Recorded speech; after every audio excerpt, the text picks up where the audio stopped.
Hello दोस्तों, welcome to अपना सपना JRF and welcome to this video. मैं हूं कोमल शर्मा और आज की इस वीडियो में हम करने वाले हैं transport across the plasma membrane part number 3।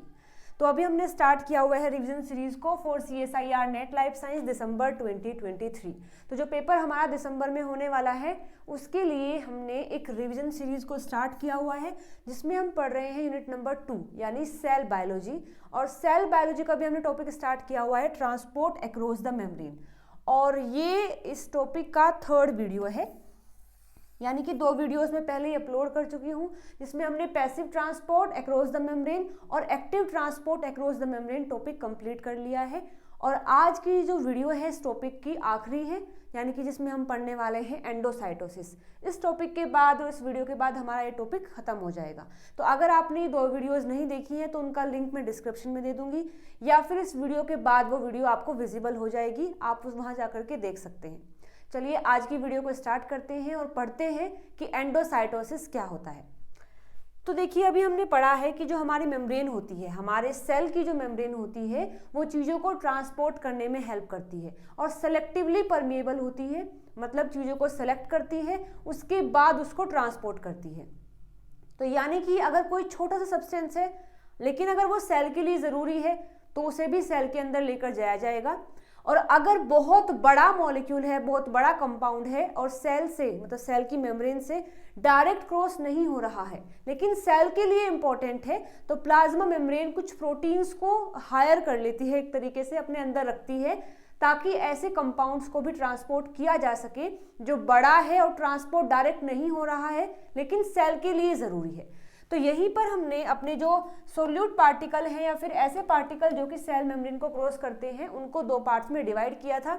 एक था साइज के बिहाफ पर, एक था उनके नेचर के बिहाफ पर। तो साइज के बिहाफ पर जो होते हैं मॉलिक्यूल्स 2 टाइप के थे, एक स्मॉल था और एक लार्ज था। तो जो स्मॉल मॉलिक्यूल्स होते हैं उनको ट्रांसपोर्ट करने के लिए कई सारी चीज़ें हमने पढ़ी है, जैसे कि वो सिंपल डिफ्यूजन से भी जा सकते हैं, यानी कि अगर वो नॉन पोलर है और साइज में छोटे हैं तो डायरेक्टली मेम्ब्रेन को क्रॉस कर सकते हैं, उनके लिए किसी अदर फैक्टर की या अदर प्रोटीन की रिक्वायरमेंट नहीं होती है। या फिर वो जा सकते हैं with the help of channel, या फिर जा सकते हैं with the help of carrier और with the help of pump. तो ये 4 तरीके हैं जिसकी हेल्प से हम छोटे पार्टिकल्स या फिर जो नॉन पोलर होते हैं उनको ट्रांसपोर्ट कर सकते हैं। अब बारी आती है कि ऐसे मॉलिक्यूल्स जो साइज में बहुत बड़े हैं, या फिर ऐसा कहिए कि ऐसे मॉलिक्यूल जो कि बल्क में एक साथ जाना चाहते हैं, मतलब वो अलग अलग नहीं जाते हैं, कई सारे मॉलिक्यूल हैं वो साथ में कंबाइन होकर जाते हैं तो उनका साइज बड़ा हो जाता है। मतलब अगर अकेले की बात करें तो वो छोटा हो सकता है लेकिन वो अकेला जाना ही नहीं चाहता है, वो कहीं के साथ में जाना चाहता है, यानी बल्क में ग्रुप में जाना चाहता है। तो जब वो ग्रुप में जाएगा तो साइज बड़ा हो जाएगा, तो उसको ट्रांसपोर्ट करने का सेल मेम्ब्रेन के पास क्या तरीका है वो हम पढ़ने वाले हैं। ठीक है, तो अगर कोई कंपाउंड लार्ज है साथ में वो ग्रुप के अंदर ही ट्रांसपोर्ट होता है, ग्रुप ट्रांसपोर्ट होता है, तो वहां पर एक तरीका है उसको अंदर लेके जाने का, दिस इज कॉल्ड एंडोसाइटोसिस। और अगर बाहर भेजना है, सेल से बाहर उसको भेजना है, मतलब बल्क में बाहर भेजना है, तो होता है एक्सोसाइटोसिस। तो आज की वीडियो का हमारा टॉपिक है कि एंडोसाइटोसिस क्या होता है और किस किस तरीके से होता है, और एक्सोसाइटोसिस क्या होता है और किस तरीके से होता है। ठीक है, चलिए तो बढ़ते हैं अपने टॉपिक पर, दैट इज एंडोसाइटोसिस। तो देखिए यहाँ पर क्या होता है कि ये सेल की मेम्ब्रेन है, ये बाहर का पोर्शन है, ये सेल के अंदर है। तो यहाँ पर सेल के अंदर कुछ ऐसी चीजें हैं जिसको सेल बाहर भेजना चाहता है लेकिन वो ग्रुप में है, बहुत सारे हैं, अकेले नहीं जाना चाहते हैं, ग्रुप में जाना चाहते हैं। तो सेल ने उन सभी को एक वेसिकल के अंदर क्लोज कर दिया है, एक डब्बे में पैक कर दिया है, और पैक करने के बाद जब ये बाहर निकल जाता है उसे बोलते हैं एक्सोसाइटोसिस। तो देखो, साइटोसिस मतलब सेल से रिलेटेड है और एक्सो का मतलब होता है बाहर। तो सेल से जब चीजें बाहर जाती हैं, बल्क में ग्रुप में जाती हैं, तो उसको हमने एक्सोसाइटोसिस कहा है। यहीं पर एंडो का मतलब होता है अंदर जाना, साइटोसिस मतलब सेल, तो सेल के अंदर अगर ग्रुप में चीजें जा रही हैं तो उसको एंडोसाइटोसिस कहते हैं। यहाँ पर देखिए कई सारे मॉलिक्यूल जो हैं एक वेसिकल के अंदर क्लोज हो जाएंगे और फिर ये वेसिकल अंदर आएगी और फिर वेसिकल यहाँ से हटकर ये सारे जो मॉलिक्यूल हैं ये डिस्ट्रीब्यूट हो जाएंगे इस साइटोप्लाज्म के अंदर। So this is the endocytosis. Okay, चलिए देखते हैं आगे। तो एंडोसाइटोसिस अभी हमने पढ़ा है क्या होता है, जब चीजें ग्रुप में या बल्क में सेल के अंदर जाती हैं। तो देखिए, endocytosis is the bulk transfer of material from inside to the outside. Wait a minute, ठीक है, थोड़ी सी गड़बड़ हुई है, इसमें लिखा है endocytosis is the bulk transfer of material from outside, ये आउटसाइड होगा, आउटसाइड टू द इनसाइड, मतलब बाहर, सेल के बाहर से अगर चीजें सेल में अंदर जा रही हैं तो उसको हम एंडोसाइटोसिस कहते हैं। Of a cell with the help of special vesicles form by plasma membrane. Plasma membrane कुछ वेसिकल्स बनाती है जिसकी हेल्प से चीजों को अंदर लेकर जाया जाता है। टाइप्स कितने टाइप का होता है, कई सारे टाइप हैं, जैसे हम चीजों को ट्रांसपोर्ट करेंगे अलग अलग तरीके से तो अलग अलग टाइप हो जाता है, जैसे कि फेगोसाइटोसिस, जैसे कि रिसेप्टर मीडिएटेड एंडोसाइटोसिस, जैसे कि पिनोसाइटोसिस।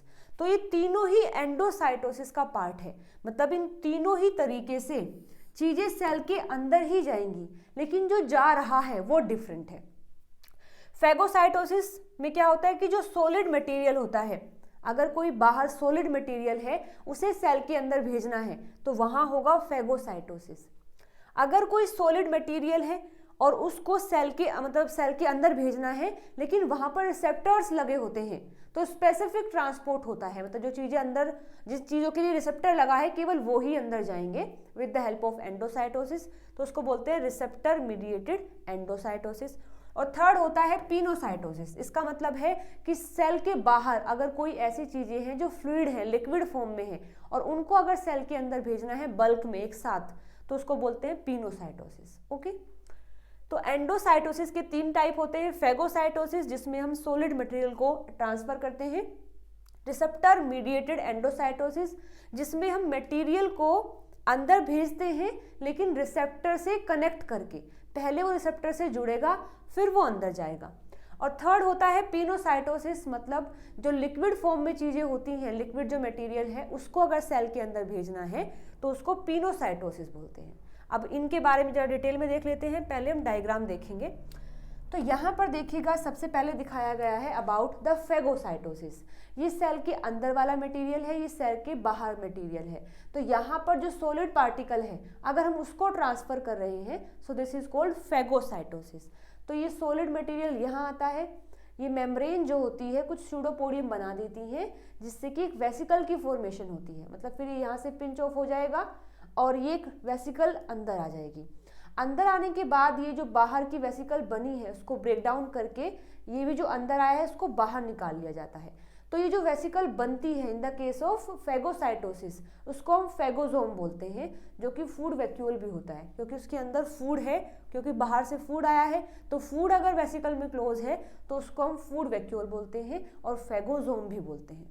ठीक है, सेकेंड है पिनोसाइटोसिस। यहाँ तो सॉलिड पार्टिकल थे बाहर, यहाँ पर सेल के बाहर कोई फ्लूइड पार्टिकल है, कोई फ्लूइड प्रेजेंट है जो सेल के अंदर जाना है। तो यहाँ पर भी जैसे ये अंदर आता है उसके बाद यहाँ से चीज़ें पिंच ऑफ हो जाती हैं और ये वेसिकल बन जाती है। तो ये वेसिकल आने के बाद फिर ये यहाँ से ब्रेक डाउन हो जाएगी और ये जो चीज़ें आई हैं अंदर ये साइटोप्लाज्म में मिल जाएंगी। ये है पिनोसाइटोसिस। इसके बाद रिसेप्टर मीडिएटेड एंडोसाइटोसिस में क्या होता है, यहाँ पर भी चीज़ें अंदर आती हैं, बल्क में ही आती हैं, लेकिन डिफरेंस ये है कि यहाँ पर स्पेसिफिक ट्रांसपोर्ट किया जाता है, मतलब जिस चीज़ का रिसेप्टर यहाँ लगा है और इन सभी में जो भी इस रिसेप्टर से बाइंड करता है केवल वो ही अंदर जाएगा। मतलब ऐसा नहीं है कि ये भी अंदर चला जाएगा, बस अगर स्टार के लिए यहाँ पर रिसेप्टर्स हैं तो केवल ये चीज़ें ही अंदर जाएंगी। तो यहाँ इसको बोलते हैं रिसेप्टर मीडिएटेड एंडोसाइटोसिस। ठीक है, तो इन सब में डिफरेंस केवल ये है कि फेगोसाइटोसिस में सॉलिड पार्टिकल जाता है without any receptor binding, pinocytosis में भी मटेरियल जाता है फ्लूइड वाला without any binding with receptor, लेकिन यहाँ पर सॉलिड भी जा सकता है, लिक्विड भी जा सकता है, लेकिन पहले वो यहाँ बाइंड करेगा रिसेप्टर से तब वो अंदर जाएगा। तो ये तीनों टाइप है एंडोसाइटोसिस के। तो सबसे पहले देख लेते हैं फेगोसाइटोसिस के बारे में। वैसे हम पढ़ के आ गए हैं, बिल्कुल थोड़ा सा और देख लेते हैं। Phagocytosis is the process by which certain living cells called phagocytes engulf other cells, particles and pathogens. Phagocytosis में क्या होता है कि कुछ लिविंग सेल क्या करते हैं, जिनको हम फेगोसाइट्स बोलते हैं. अगर आपको पता है तो हमारे ब्लड में भी कुछ ऐसे सेल होते हैं जैसे कि मैक्रोफाज है, जो कि फेगोसाइटोसिस होते हैं, यानी जो बाहर से कोई बैक्टीरिया, कोई वायरस, कोई फंगस आता है तो ये पूरे को ही इनगल्फ कर लेते हैं. तो जब वो इनगल्फ करते हैं तो सॉलिड मटेरियल है उसको इनगल्फ कर रहे हैं, तो यानी कि वो फेगोसाइटोसिस करते हैं. और फेगोसाइटोसिस उनका काम है करना, इसलिए हम उनको फेगोसाइट्स भी बोल देते हैं कि ऐसे सेल जो कि फेगोसाइटोसिस करते हैं उनको फेगोसाइट्स बोल देते हैं. तो ये क्या फेगोसाइटोसिस करते हैं, वो अदर सेल्स को इनगल्फ कर लेते हैं, किसी पार्टिकल को इनगल्फ कर लेते हैं, या अदर पैथोजेंस जो होते हैं उनको इनगल्फ कर लेते हैं, जैसे बैक्टीरिया, फंगस, वायरस. तो देखो यहाँ पर ये वो सेल है, तो यहाँ कोई बैक्टीरिया है, कोई भी सॉलिड फॉर्म है, तो मेम्ब्रेन के अंदर क्या होता है, ये सूडोपोडिया बन जाते हैं जो कि इस मटेरियल के चारों तरफ उसको सराउंड कर लेते हैं. सराउंड करने के बाद फिर यहाँ पर पिंच ऑफ हो जाता है तो वेसिकल फॉर्म हो जाती है. इस वेसिकल के जो बाहर मेम्ब्रेन है ये तो प्लाज्मा मेम्ब्रेन है और अंदर ये वाला मटेरियल है, इसको हम बोलते हैं फेगोसोम. इसके बाद जो लाइसोसोम होता है इस सेल के अंदर ऑलरेडी, उसमें कुछ हाइड्रोलाइटिक एंजाइम्स होते हैं, तो ये और ये दोनों फ्यूज हो जाते हैं ताकि लाइसोसोम के जो एंजाइम्स हैं वो इस पार्टिकल को ब्रेक डाउन कर सके. तो जब ये दोनों मिल जाते हैं उसको बोलते हैं फेगोलाइसोसोम. ठीक है, तो इस तरीके से होता है फेगोसाइटोसिस. आई होप यहाँ तक चीजें समझ आ गई हैं, कोई भी डाउट नहीं है. आगे देख लेते हैं पिनोसाइटोसिस. इसमें क्या होता है, pinocytosis is a biological process where cells take in fluid and dissolve substances. इसको हम ड्रिंकिंग ऑफ सेल भी बोलते हैं, यानी कि जब सेल कुछ फ्लूइड पार्टिकल को अंदर ले रहा होता है, मतलब वो कुछ पी रहा है, ड्रिंकिंग ऑफ सेल भी बोलते हैं. इसके भी दो टाइप होते हैं, माइक्रोपिनोसाइट और मैक्रोपिनोसाइट. जैसे कि नाम से इंडिकेशन है, जब वो छोटे साइज के पार्टिकल्स को इनगल्फ करेगा तो उसको बोलेंगे माइक्रोपिनोसाइटोसिस. अगर लार्ज साइज के मॉलिक्यूल्स को वो इनगल्फ कर रहा है, अपने अंदर ले रहा है, तो उसको बोलेंगे मैक्रोपिनोसाइटोसिस. चलिए इनकी डेफिनेशन एक बार देख लेते हैं. माइक्रोपिनोसाइटोसिस जो होते हैं, the injection of tiny molecules with vesicle sizes of less than 0 micrometer. मतलब इतना छोटा होगा अगर कोई मॉलिक्यूल जिसको वो इनगल्फ कर रहा है, अपने अंदर ले रहा है, तो उसको हम बोलेंगे माइक्रोपिनोसाइटोसिस. अगर साइज में वो बड़ा है, कितना बड़ा है देखो, the uptake of larger particles in the fluid phase. Vesicles formed from macropinocytosis are about 1 to 2 micrometre in length, तो उसको हम बोलते हैं मैक्रोपिनोसाइटोसिस. ठीक है, तो एक्चुअली यहाँ पर मटेरियल का साइज नहीं बताया गया है. मटेरियल जब अंदर आता है, मतलब जैसे देखो ये कोई सेल मेम्ब्रेन है और इसमें यहाँ ये वो मटेरियल है, जब ये अंदर आकर के पूरा वेसिकल बन जाता है तो इसके साइज के बिहाफ पर डिफाइन किया है कि अगर इसका साइज 0.1 माइक्रोमीटर तक बनता है तो वो माइक्रोपिनोसाइटोसिस है, और अगर वो 1 से 2 माइक्रोमीटर तक बनता है तो उसको मैक्रोपिनोसाइटोसिस बोलते हैं. तो ये है पिनोसाइटोसिस. अब हम बात करेंगे रिसेप्टर मीडिएटेड एंडोसाइटोसिस की. मतलब कि रिसेप्टर से बाइंड होकर जब ट्रांसपोर्ट किया जाता है तो उसको हम रिसेप्टर मीडिएटेड एंडोसाइटोसिस बोलते हैं. ठीक है, चलिए देख लेते हैं. Receptor mediated endocytosis is a means to import macromolecules from the extracellular fluid. It is mediated by receptor on the surface of cell. Cell के सरफेस पर कुछ रिसेप्टर्स लगे होते हैं, उन रिसेप्टर्स की हेल्प से हम चीज़ों को ट्रांसपोर्ट करते हैं, उसको बोलेंगे रिसेप्टर मीडिएटेड एंडोसाइटोसिस. और ये मोस्ट इम्पॉर्टेंट टॉपिक है इस टॉपिक के अंदर भी, जहाँ से क्वेश्चंस आते हैं. इसके भी दो टाइप होते हैं, क्लैद्रिन मीडिएटेड एंडोसाइटोसिस और कैविली मीडिएटेड एंडोसाइटोसिस. चलिए इनके बारे में देख लेते हैं. पहले बात करते हैं क्लैद्रिन मीडिएटेड एंडोसाइटोसिस की. इसका नाम ये क्यों है और इसमें क्या होता है, ये सब हम पढ़ने वाले हैं. तो देखिए, clathrin mediated endocytosis is a process by which cells absorb metabolites, hormones, proteins and in some case viruses by the inward budding of the plasma membrane. इसमें क्या होता है कि इस मेथड की हेल्प से, इस प्रोसेस की हेल्प से जो सेल होते हैं वो हॉर्मोन्स को, प्रोटीन्स को और कुछ केसेस में वायरस को भी अपने अंदर इनगल्फ करते हैं। और प्लाज्मा मेम्ब्रेन क्या करती है, इस तरीके से अंदर की साइड फोल्ड हो जाती है। जैसे देखिए ये मेम्ब्रेन है, तो ये अंदर की साइड ऐसे फोल्ड हो जाती है, इसको बोलते हैं इनवेजिनेशन। तो प्लाज्मा मेम्ब्रेन इनवेजिनेशन करके किसी भी मेटाबोलाइट्स को, हॉर्मोन्स को, प्रोटीन्स को और वायरसेस को अपने अंदर लेती है, उसे बोलते हैं क्लैथरिन मीडिएटेड एंडोसाइटोसिस। तो ये जो क्लैथरिन मीडिएटेड एंडोसाइटोसिस होता है इसको हम रिसेप्टर मीडिएटेड एंडोसाइटोसिस भी बोलते हैं, क्योंकि ये रिसेप्टर की हेल्प से होता है। Selective Uptake of specific macromolecules, ये इसके लिए सबसे बड़ा पॉइंट है कि यहाँ पर स्पेसिफिक मैक्रोमोलिक्यूल्स को ही ट्रांसपोर्ट किया जाएगा, क्योंकि रिसेप्टर लगे हैं तो रिसेप्टर पर केवल वो ही बाइंड हो पाएंगे जो उस रिसेप्टर के लिए लिगेंड की तरह काम करते हैं, तो केवल उनको ही ट्रांसपोर्ट किया जाएगा। बाकी जो चीज़ें हैं वो अनवांटेडली ट्रांसफर नहीं की जा सकती। ठीक है, ओके। तो देखिए यहाँ पर इस डायग्राम की हेल्प से समझते हैं। ये है हमारे सेल की प्लाज्मा मेम्ब्रेन, इस पर लगे हैं ये रिसेप्टर्स और इन रिसेप्टर से बाइंड हो गया इनका स्पेसिफिक लिगेंड। तो ये जो ग्रीन डॉट में है ये लिगेंड है, ये वाइट में क्या है, रिसेप्टर है, ये प्लाज्मा मेम्ब्रेन है। और यहाँ पर ये वेसिकल अच्छे से फॉर्म हो जाए इसके लिए कुछ प्रोटीन्स काम करते हैं। तो सबसे पहले ये जो येलो लाइन में है ये होते हैं एडेप्टर्स, और ये जो ब्लू लाइन में है ये है एक प्रोटीन जिसका नाम है क्लैथरिन। तो यहाँ पर क्लैथरिन हेल्प करता है इस वेसिकल की फॉर्मेशन में, इसीलिए हम इसको क्लैथरिन मीडिएटेड एंडोसाइटोसिस बोलते हैं, क्योंकि यहाँ पर एक प्रोटीन काम करता है, दिस इज कॉल्ड क्लैथरिन। ठीक है, और ये क्लैथरिन डायरेक्टली मेम्ब्रेन से अटैच नहीं होता है, ये जुड़ता है एडेप्टर से, एडेप्टर जुड़े होते हैं मेम्ब्रेन से। तो ये पहले प्रोसेस हो जाती है। इतना होने के बाद जैसे ही सभी रिसेप्टर से लिगेंड बाइंड हो जाते हैं, इसके बाद यहाँ पर ये जो प्लाज्मा मेम्ब्रेन होती है ये करती है इनवेजिनेशन। इनवेजिनेशन का मतलब अंदर की साइड फोल्ड हो जाती है, तो इस तरीके से फोल्ड हो गई है।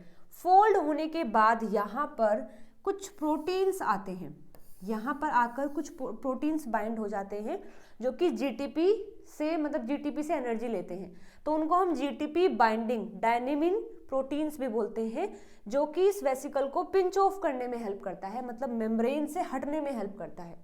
तो ये पूरा वेसिकल यहाँ पर फॉर्म हो गया है, तो जब ये हटता है तो वहाँ एक प्रोटीन की रिक्वायरमेंट होती है।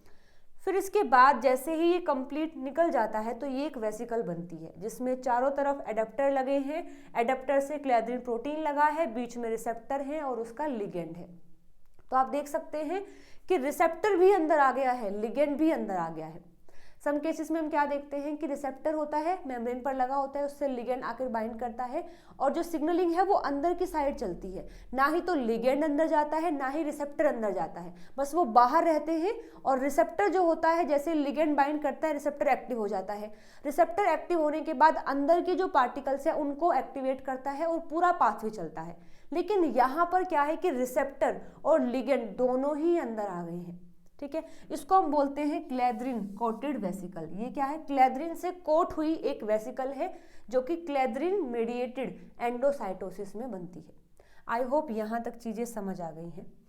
तो इसके अंदर दो इंपॉर्टेंट एग्जाम्पल हैं जो हमें पढ़ने हैं और यहाँ इन एग्जाम्पल से भी क्वेश्चन आते हैं। एक है आयरन बाउंड ट्रांसफेरिन का ट्रांसपोर्ट, एक है Uptake of LDL that is low density lipoprotein. इनका अपटेक कैसे होता है और आयरन से बाइंड हुआ ट्रांसफेरिन उसका जो अंदर ट्रांसपोर्ट है वो कैसे होता है, ये हम देखने वाले हैं। तो पहले बात करते हैं आयरन बाउंड ट्रांसफेरिन का ट्रांसपोर्ट। तो it is an iron binding protein. Transferrin के बारे में बता रहे हैं कि ट्रांसफेरिन क्या होता है, एक आयरन से बाइंड करने वाला प्रोटीन होता है। It is soluble and carrier of iron into the blood. तो ये क्या करता है, सोल्यूबल फॉर्म में होता है और ब्लड के अंदर आयरन को कैरी करता है। It have tyrosine kinase activity at the C terminal. इस प्रोटीन के जो सी टर्मिनल होता है उसके पास टायरोसिन काइनेज एक्टिविटी भी होती है at the C terminal of this protein. ठीक है, दूसरा होता है ट्रांसफेरिन का receptor. The receptor at which transferrin bind, this is called transferrin receptor, और इसके पास कुछ स्पेसिफिक सीक्वेंस होते हैं, जैसे कि टायरोसिन XXI सीक्वेंस। टायरोसिन तो इसमें अमाइनो एसिड हो गया है, एक्स का मतलब है कोई भी अमाइनो एसिड हो सकता है, और यह साई का मतलब है कि कोई भी बल्कि हाइड्रोफोबिक अमाइनो एसिड होगा, आइदर फिनाइल एलेनिन हो सकता है, ल्यूसिन हो सकता है, और यहाँ पर मिथ्योनिन हो सकता है, कोई भी हाइड्रोफोबिक अमाइनो एसिड यहाँ प्रेजेंट होंगे। तो ये स्पेसिफिक सीक्वेंस होता है एट द ट्रांसफेरिन रिसेप्टर। तो यहाँ के बाइंडिंग कैसे होती है, अब देखिएगा।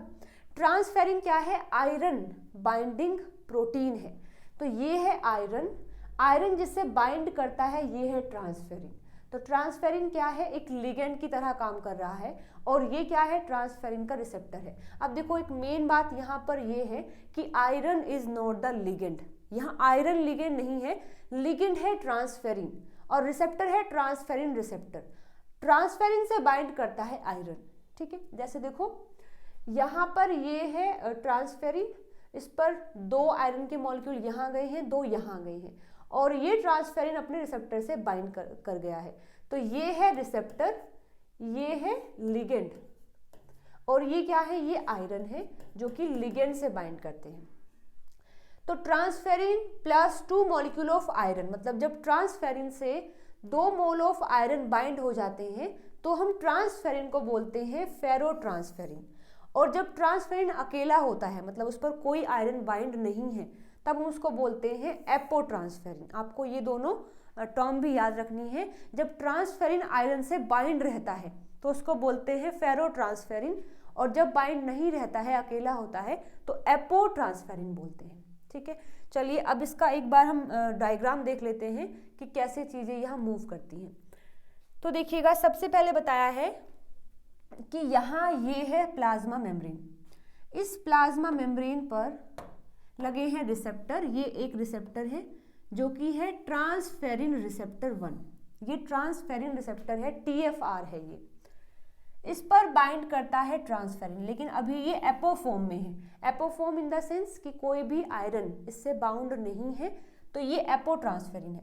तो सबसे पहले आयरन जो होता है वो इससे बाइंड करता है, Fe3 पॉजिटिव की फॉर्म में आयरन जो है ट्रांसफेरिन से बाइंड करता है। देखिए 2 यहाँ बाइंड हो गए हैं, 2 यहाँ बाइंड हो गए हैं, तो इसको बोलते हैं, ये जो बना है इसको बोलते हैं डाईफेरिक ट्रांसफेरिन, ठीक है। अब जैसे ही इससे आयरन बाइंड हो जाता है तो अब ये लिगेंड यानी कि ट्रांसफेरिन बाइंड करता है अपने रिसेप्टर से, जो कि है ट्रांसफेरिन रिसेप्टर। जैसे यहाँ बाइंडिंग हो जाती है तो उसके बाद क्लेद्रिन भी आ जाता है, क्योंकि अब इन्वेजिनेशन होगा, फिर वेसिकल फॉर्म होगी, तो इन सभी में ये प्रोटीन हेल्प करता है। तो ये जो पिट बनी है यहाँ जहाँ पर ये रिसेप्टर है, तो उसके चारों तरफ जो है ये क्लेद्रिन प्रोटीन इकट्ठा हो जाता है। अब जैसे ही ये कंप्लीट चीज़ें हो जाती हैं तो प्लाज्मा मेम्ब्रेन इन्वेड करती है, मतलब इन्वेजिनेशन करती है, और फिर यहाँ पर GTP बाइंडिंग डाइनिन प्रोटीन आता है जो कि इसकी वेसिकल फॉर्म करवा देता है। तो अब इस वेसिकल में क्या क्या है, रिसेप्टर है, इसका लिगेंड है, आयरन है, ये प्लाज्मा मेम्ब्रेन का कुछ पार्ट है, और यहाँ पर क्लेद्रिन प्रोटीन है, ये कंप्लीट फॉर्म हो गया है। अब ये वेसिकल फॉर्म होने के बाद जिसको हम बोलते हैं क्लेद्रिन कोटेड वेसिकल, ये वेसिकल फ्यूज करती है अर्ली एंडोजोमल के साथ में, मतलब ये एंडोजोम के साथ में बाइंड करती है। तो एंडोजोम के अंदर जो एंजाइम्स होते हैं वो इस आयरन को इस ट्रांसफेरिन से अलग कर देते हैं, ठीक है। ये जो आयरन होते हैं इसको ट्रांसफेरिन से ये अलग कर देते हैं। अलग करने के बाद ये जितना भी कॉम्प्लेक्स है, मतलब रिसेप्टर का और लिगेंड का, ये क्या करते हैं, फिर से, मतलब वेसिकल में तो है ही, और फिर से ही जाकर के मेम्ब्रेन में मिल जाते हैं, और यहाँ एपोप्रोटीन फिर अलग, मतलब एपो जो ट्रांसफेरिन है ये अलग हो जाता है, रिसेप्टर अलग हो जाता है। तो आई होप यहाँ तक चीज़ें समझ आई हैं। मैं फिर से एक बार फटाफट से रिकॉल कर देती हूँ। पहले मेम्ब्रेन में यहाँ रिसेप्टर है, एपो ट्रांसफेरिन है, एपो ट्रांसफेरिन आयरन से बाइंड करता है और फिर अपने लिगेंड अपने रिसेप्टर से बाइंड करता है। उसके बाद यहाँ वेसिकल बन जाती है, ये वेसिकल फ्यूज होती है एंडोजोम के साथ में। एंडोजोम के अंदर जो एंजाइम्स होते हैं वो कुछ ऐसे केमिकल रिएक्शन करते हैं जिससे कि आयरन जो है वो ट्रांसफेरिन से अलग हो जाता है, लेकिन वो अपने रिसेप्टर से अलग नहीं होता। केवल यहाँ पर ये आयरन से अलग करते हैं ट्रांसफेरिन को, उसके रिसेप्टर से नहीं। अभी भी रिसेप्टर और लिगेंड जुड़े हुए हैं। तो ये जो आयरन है वो फिर सेल से बाहर निकल के, मतलब यहाँ से बाहर निकल के जहाँ भी उसका फंक्शन होता है वो फंक्शन करते हैं, और अभी भी इस वेसिकल के अंदर रिसेप्टर है, उसका लिगेंड भी है। तो फिर जब ये वेसिकल में रह जाते हैं तो उसके बाद इस वेसिकल को फिर से मेम्ब्रेन के साथ में फ्यूज कर दिया जाता है, जिससे ये रिसेप्टर फिर से मेम्ब्रेन पर आ जाते हैं और लिगेंड जो है उसका वो अलग हो जाता है। तो यहाँ पर बात आपको ये याद रखनी है कि आयरन बाइंड ट्रांसफेरिन जब ट्रांसपोर्ट होता है तो उसमें जो लिगेंड होते हैं और जो रिसेप्टर होते हैं दोनों ही रिसाइकिल्ड हो जाते हैं। मतलब काम करने के बाद वो फिर से जैसे गए थे ऐसे ही बाहर आ जाते हैं। मतलब वो यूज नहीं किया जाता, केवल यूज किया जाता है आयरन को। तो यहाँ पर लिगेंड भी और रिसेप्टर दोनों ही रिसाइकिल्ड होते हैं। This is the most important point. ये ऐसा इंपॉर्टेंट पॉइंट है जहां से क्वेश्चन आते हैं कि इस केस में लिगेंड और रिसेप्टर दोनों ही रिसाइकिल्ड हो गए हैं, बस केवल यूज हुआ है आयरन का। ठीक है, तो ये है आयरन बाउंड ट्रांसफेरिन ट्रांसपोर्ट। अब बात करेंगे अपटेक ऑफ एलडीएल कैसे होता है, यानी जो लो डेंसिटी लिपोप्रोटीन होते हैं उनको कैसे अपटेक किया जाता है। तो वो भी रिसेप्टर मीडिएटेड एंडोसाइटोसिस से ही अपटेक होते हैं और क्लेद्रिन मीडिएटेड एंडोसाइटोसिस से ही वो अपटेक किए जाते हैं। देखो कैसे। Uptake of cholesterol containing particles called LDL. इसमें जो एलडीएल है वो क्या है, ऐसा मतलब ऐसा वेसिकल जिसमें कोलेस्ट्रॉल होता है और बाहर वो कवर होता है लिपोप्रोटीन से, उसको हम एलडीएल बोलते हैं। जैसे देखिए यहाँ पर ये पूरा एक पार्टिकल बना हुआ है जिसमें बाहर की साइड ये जो मेम्ब्रेन है ये बनी होती है लिपोप्रोटीन की और उसके अंदर होता है कोलेस्ट्रॉल। तो ये एक तरीका है कोलेस्ट्रॉल को अंदर ट्रांसपोर्ट करने का कि अंदर तो भरा है कोलेस्ट्रॉल और बाहर एक लिपोप्रोटीन की मेम्ब्रेन बना दी गई है। इस कंप्लीट को हम एलडीएल बोलते हैं, यानी लो डेंसिटी लिपोप्रोटीन। अगर by clathrin AP2 coated pit and vesicles, ये किस तरीके से अपटेक किया जाता है, क्लेद्रिन की हेल्प से, और उसमें जो अडेप्टर होता है वो AP2 होता है। ये अंदर लिया जाता है by endocytosis with the help of dynamin protein. ठीक है, और इसमें क्या होता है, केवल रिसेप्टर ही रिसाइकिल होता है। जैसे भी हम देख के आए हैं उस केस में रिसेप्टर और लिगेंड दोनों ही रिसाइकिल हो जाते हैं। यहाँ पर केवल रिसेप्टर ही रिसाइकिल होता है, लिगेंड सेल के अंदर यूज कर लिया जाता है। चलिए देखते हैं कैसे। देखिए यहाँ पर जो एलडीएल का रिसेप्टर है वो सिंगल ट्रांसमेम्ब्रेन प्रोटीन होता है जिसके पास स्पेसिफिक सीक्वेंस है ASN, PRO और X टायरोसिन। इसमें X का मतलब भी क्या है कि कोई भी अमाइनो एसिड यहाँ हो सकता है। X मतलब कोई भी अमाइनो एसिड हो सकता है, बाकी ये तीनों स्पेसिफिक रहेंगे। तो देखिए यहाँ पर इस डायग्राम की हेल्प से समझते हैं। ये है यहाँ पर LDL और इसके पास ये स्पेसिफिक सीक्वेंस है जिससे वो अपने रिसेप्टर से बाइंड करता है। तो ये है LDL और यहाँ मेम्ब्रेन पर लगे हैं LDL के रिसेप्टर। तो इस रिसेप्टर से आकर के LDL बाइंड करता है। बाइंड करने के बाद फिर यहाँ एडेप्टर प्रोटीन आता है AP2 और उससे जुड़ता है क्लेद्रिन। तो फिर जैसे ही ये सारा काम हो जाता है, मेम्ब्रेन अंदर की साइड इन्वेजिनेट करती है और एक वेसिकल की फॉर्मेशन हो जाती है। फिर यहाँ जब ये पूरी वेसिकल फॉर्म हो जाती है तो डायनामिन प्रोटीन आता है और इसको यहाँ से अलग करके पूरी वेसिकल को बना देता है।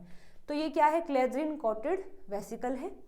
तो इसके अंदर क्या है, रिसेप्टर है और उसका लिगेंड है। लिगेंड क्या है, LDL, रिसेप्टर क्या है, LDL रिसेप्टर।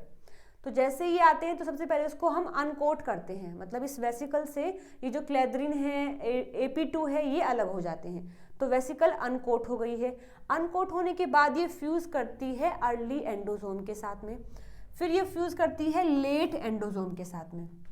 जैसे ही ये लेट एंडोसोम में फ्यूज होती है तो उसके अंदर जो एंजाइम है वो इस रिसेप्टर को उसके लिगेंड से अलग कर देते हैं। तो यहाँ पर रिसेप्टर और लिगेंड दोनों अलग हो जाते हैं। जैसे अलग होते हैं तो यहाँ पर ये जो रिसेप्टर है, मतलब कि जो लिगेंड है LDL, ये बाहर आकर के फ्यूज करता है लाइसोसोम के साथ में, और यहाँ जो कोलेस्ट्रॉल है, अमाइनो एसिड है, ये सारे अलग अलग हो जाते हैं। और जो रिसेप्टर बचा है वो फिर से वेसिकल में पैक होकर के मेम्ब्रेन में फ्यूज होकर के फिर से मेम्ब्रेन पर आ जाता है।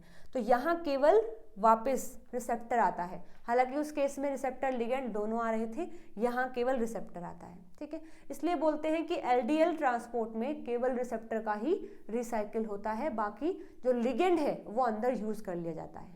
ठीक है, तो ये है अपटेक ऑफ एलडीएल। अब बात करते हैं नेक्स्ट टाइप की। हमने पढ़ा है कि रिसेप्टर मीडिएटेड एंडोसाइटोसिस में दो टाइप होते हैं, क्लैद्रिन कोटेड है और दूसरा है कैवियोली मीडिएटेड एंडोसाइटोसिस। अब ये कोई प्रोटीन नहीं है, ये स्ट्रक्चर का नाम है जो बनती है इस दौरान। ठीक है, देखो यहाँ पर लिखा भी है caveolae mediated endocytosis is a clathrin independent, इसका एक नाम ये भी है क्लैद्रिन इंडिपेंडेंट, यानी यहाँ पर क्लैद्रिन प्रोटीन का यूज नहीं किया जाता, तो इसलिए हम इस एंडोसाइटोसिस को क्लैद्रिन इंडिपेंडेंट प्रोसेस भी बोलते हैं, that create 50 to 80 nanometer vesicles called caveolae. ठीक है, तो यहाँ पर क्या होता है, एक वेसिकल बनती है, उस वेसिकल का नाम होता है कैविली, इसलिए इसको हम कैविली मीडिएटेड एंडोसाइटोसिस बोलते हैं। Cavilli are flask-shaped invagination of the plasma membrane, a subset of lipid raft rich in protein and lipid, cholesterol and sphingolipid. They pinch off and form vesicle in the cytoplasm. देखो important बात क्या है कि हमारी जो cell की plasma membrane होती है, जैसे देखिए ये सेल है और ये इसकी प्लाज्मा मेम्ब्रेन है, तो प्लाज्मा मेम्ब्रेन में एक पोर्शन होता है जिसको हम लिपिड राफ्ट बोलते हैं। लिपिड राफ्ट की मतलब ये थोड़ा सा स्पेसिफिक पॉइंट है कि जहां भी मेम्ब्रेन में कोलेस्ट्रॉल का अमाउंट ज़्यादा होगा और स्फिंगोलिपिड का अमाउंट ज़्यादा होगा, उसको हम लिपिड राफ्ट बोल देते हैं। ठीक है, मेम्ब्रेन का, प्लाज्मा मेम्ब्रेन का वो पार्ट जहां पर कोलेस्ट्रॉल का अमाउंट ज़्यादा होता है और स्फिंगोलिपिड का अमाउंट ज़्यादा हो जाता है, उसको हम लिपिड राफ्ट बोलते हैं। और जैसे मानो कि ये वाला पोर्शन क्या है, लिपिड राफ्ट का है, तो कैविली मेडिएटेड एंडोसाइटोसिस में ये वाला पार्ट ही इन्वेड करता है, मतलब इन्वेजिनेशन करता है, जो कि लिपिड राफ्ट वाला होता है, और यहाँ पर जो वेसिकल बनती है उसको बोलते हैं कैविली, इसलिए इसको कैविली मेडिएटेड एंडोसाइटोसिस हम बोलते हैं। देखिए लिखा है caveolae are flask shaped invagination of the plasma membrane, और प्लाज्मा मेम्ब्रेन का कौन सा part, a subset of lipid raft rich, जो कि रिच होता है इन प्रोटीन एंड लिपिड, और लिपिड में कौन सा पार्ट है, कोलेस्ट्रॉल एंड स्फिंगोलिपिड। ठीक है, they pinch off and form vesicle in the cytoplasm, ये पिंच ऑफ होता है और साइटोप्लाज्म में एक वेसिकल की फॉर्मेशन कर देता है। हालांकि यहाँ पर भी प्रोटीन की रिक्वायरमेंट होती है, लेकिन प्रोटीन का नाम और फंक्शन थोड़ा अलग हो जाता है। तो caveolae mediated endocytosis is a ligand triggered process that provide a selective and regulated way to uptake the substance. यहाँ पर भी रिसेप्टर का यूज किया जाता है, तो अगेन ये भी क्या है, एक स्पेसिफिक चीजों को ही ट्रांसपोर्ट कर पाएगी। ठीक है, इसमें किन किन चीजों को यूज किया जाता है, देखिए एक है प्रोटीन दैट इज कैविलिन्स प्रोटीन, जैसे वहां क्लैद्रिन था, यहाँ पर कैविलिन प्रोटीन आता है। Integral membrane protein that derive the caveolae formation, ये एक ऐसा प्रोटीन है जो कि मेम्ब्रेन में इंटीग्रल होता है और कैविली की फॉर्मेशन में हेल्प करता है। इसके बाद है कैविन्स। कैविन्स क्या है, ये एक पेरिफेरल मेम्ब्रेन प्रोटीन है जो कि कैविली की फॉर्मेशन में हेल्प करता है। तो आपको इन दोनों का नाम याद रखना है, कैविलिन क्या है, ये भी प्रोटीन है, और कैविन भी एक प्रोटीन है। डिफरेंस क्या है कि जो कैविलिन प्रोटीन है वो इंटीग्रल है, मतलब मेम्ब्रेन में कंप्लीटली एम्बेड है, और ये हेल्प करता है कैविली की फॉर्मेशन में। और यहाँ पर जो कैविन्स होते हैं ये भी प्रोटीन है, लेकिन पेरिफेरल होते हैं, मतलब पार्शियली ही मेम्ब्रेन को एम्बेड करते हैं, कंप्लीटली फुल्ली एम्बेड नहीं होते, और ये भी कैविली फॉर्मेशन में हेल्प करते हैं। इसके बाद आता है कोलेस्ट्रॉल। कोलेस्ट्रॉल क्या करता है, increase the level of cholesterol lead to the expansion of the caveolae invagination. जैसे ही कोलेस्ट्रॉल का लेवल बढ़ता है तो जब प्लाज्मा मेम्ब्रेन इन्वेड करती है तो उस चीज में ये हेल्प करता है। तो ये तीनों चीजों की रिक्वायरमेंट होती है फॉर द कैविली फॉर्मेशन। अब जैसे देखिए यहाँ पर ये है मेम्ब्रेन हमारे पूरे सेल की, और मेम्ब्रेन का ये वाला पार्ट जो है एक्ट कर रहा है एज अ लिपिड राफ्ट, क्योंकि यहाँ पर कोलेस्ट्रॉल स्फिंगोलिपिड का अमाउंट ज़्यादा है, तो ये लिपिड राफ्ट है और यहीं पर वो रिसेप्टर लगे होते हैं। सेम यहाँ पर भी मेम्ब्रेन का वो पार्ट है जहाँ लिपिड राफ्ट है, मतलब कोलेस्ट्रॉल स्फिंगोलिपिड का अमाउंट ज़्यादा है, और यहाँ पर लगे हैं ये रिसेप्टर्स, यहाँ पर ये रिसेप्टर्स लगे हैं। और ये है लिगेंड। देखो लिगेंड में क्या है, पूरा एक वेसिकल बना हुआ है और उसके अंदर भी कई सारे पार्टिकल हैं, तो पूरा पार्टिकल की फॉर्म में होता है, लेकिन ये एक्ट करेगा एज अ लिगेंड। तो कई सारे रिसेप्टर से ये बाइंड करता है, उसके पास जो लिगेंड है कई सारी साइट होती हैं जो रिसेप्टर से अलग अलग बाइंड करती हैं। कंप्लीट बाइंडिंग होने के बाद फिर वहाँ पर ये आते हैं डायनामिन, जो कि इसको पिंच ऑफ करवाने में हेल्प करते हैं। और देखिए यहाँ पर कैवेलिन प्रोटीन भी है जो पूरा इंटीग्रल फॉर्म में है, और कैविन्स जो ये बने हुए हैं ये कैविन्स है जो कि पेरिफेरल होते हैं, मतलब केवल पेरिफेरी पे है, और कैवेलिन क्या होते हैं जो कंप्लीटली इंटीग्रल होते हैं। ये दोनों ही हेल्प करते हैं इस वेसिकल की फॉर्मेशन में। फिर डायनामिन आकर के इसको पिंच ऑफ करवाता है और ये कंप्लीट वेसिकल बन जाती है। जब ये बनता है इसको हम बोलते हैं कैविली। पूरी वेसिकल बनने के बाद फिर ये अर्ली एंडोसोम के पास जाता है, फिर ये लेट एंडोसोम के पास जाता है, और जब लेट एंडोसोम के पास आता है तो उसके एंजाइम उनको अलग अलग करके चीज़ों को सेल के अंदर ट्रांसपोर्ट कर देते हैं, मतलब जहाँ भी इनकी ज़रूरत है वहाँ उनको भेज देते हैं। तो ये है कैविली मेडिएटेड एंडोसाइटोसिस।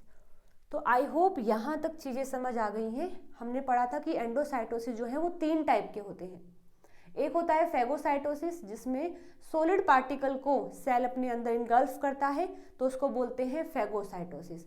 और ऐसे सेल जो कि फेगोसाइटोसिस करते हैं उनको हम फेगोसाइट्स बोलते हैं, और जो वेसिकल बनती है उसको हम फेगोसोम बोलते हैं।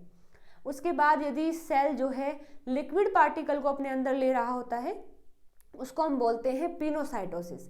ये भी 2 टाइप का होता है, माइक्रोपिनोसाइटोसिस और मैक्रोपिनोसाइटोसिस। ये डिपेंड करता है कि जो वेसिकल बनती है उसका साइज कितना है। अगर 0.1 माइक्रोमीटर की वेसिकल बनती है इनगल्फ करने के बाद तो वो माइक्रोपिनोसाइट के अंदर आएगा, और अगर 1 से 2 माइक्रोमीटर की वेसिकल का साइज बनता है तो वो होता है मैक्रोपिनोसाइटोसिस।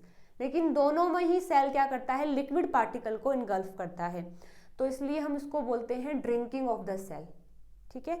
इसके बाद थर्ड था रिसेप्टर मीडिएटेड एंडोसाइटोसिस, जिसमें क्या होता है कि रिसेप्टर लगे होते हैं, उनसे लिगेंड बाइंड करता है और फिर वो पूरा ही कॉम्प्लेक्स, लिगेंड भी और रिसेप्टर भी दोनों अंदर एंटर करते हैं in the form of vesicle. तो उसमें हमने 2 टाइप पढ़े हैं, क्लेद्रिन मीडिएटेड एंडोसाइटोसिस, जिसमें क्लेद्रिन नाम का एक प्रोटीन होता है जो वेसिकल की फॉर्मेशन में हेल्प करता है, इसलिए उसको हम क्लेद्रिन मीडिएटेड एंडोसाइटोसिस बोलते हैं। जिसमें हमने 2 टाइप पढ़े हैं, आयरन बाउंड ट्रांसफेरिन ट्रांसपोर्ट और एलडीएल ट्रांसपोर्ट। ट्रांसफेरिन वाले में दोनों ही चीज़ें रिसाइकिल हो जाती हैं, रिसेप्टर भी और लिगेंड भी, लेकिन एलडीएल वाले केस में केवल रिसेप्टर ही रिसाइकिल होता है, जो लिगेंड है वो रिसाइकिल नहीं होता है। फिर हमने पढ़ा है second type, that is caveolae mediated endocytosis. उसमें एक फ्लास्क शेप की वेसिकल बनती है जिसको हम कैविली बोलते हैं।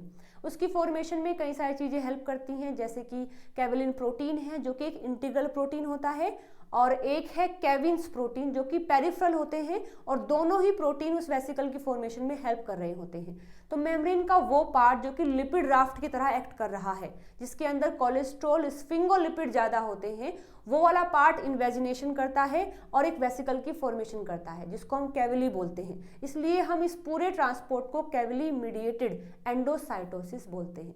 So this is the endocytosis. अब हम बात करेंगे एक्सोसाइटोसिस की। इसमें क्या होता है कि सेल के अंदर अगर कुछ चीज़ें हैं जो सेल को बाहर भेजनी है, लेकिन वो कह रहे हैं कि हम अकेले नहीं जाएंगे, हम तो ग्रुप में जाएंगे, तो सेल कहता है ठीक है, नो वरीज, मेरे पास इसके लिए भी सिस्टम है, मैं तुम्हें वेसिकल में पैक कर दूंगा और फिर तुम्हें बाहर भेज दूंगा। तो उसको बोलते हैं एक्सोसाइटोसिस। यहाँ पर क्या होता है, exocytosis is a process that move large molecules out of a cell, मतलब सेल से बाहर निकालते हैं। एक्सोसाइटोसिस मूव मॉलिक्यूल्स लाइक, जैसे कि न्यूरोट्रांसमीटर्स होते हैं, प्रोटीन्स होते हैं, वेस्ट प्रोडक्ट होता है, साइटोकाइंस होते हैं, नैनो पार्टिकल्स, सोल्यूबल प्रोटीन है, मेम्ब्रेन प्रोटीन, लिपिड्स, इन सबको बाहर भेजा जा सकता है with the help of exocytosis. बस आपको एक डायग्राम और देखना है और उसके बाद हमारा एक्सोसाइटोसिस भी कंप्लीट हो जाएगा। देखिए, यहाँ पर बताया है कि इसमें होता कैसे, मतलब ये प्रोसेस की कैसे जाती है।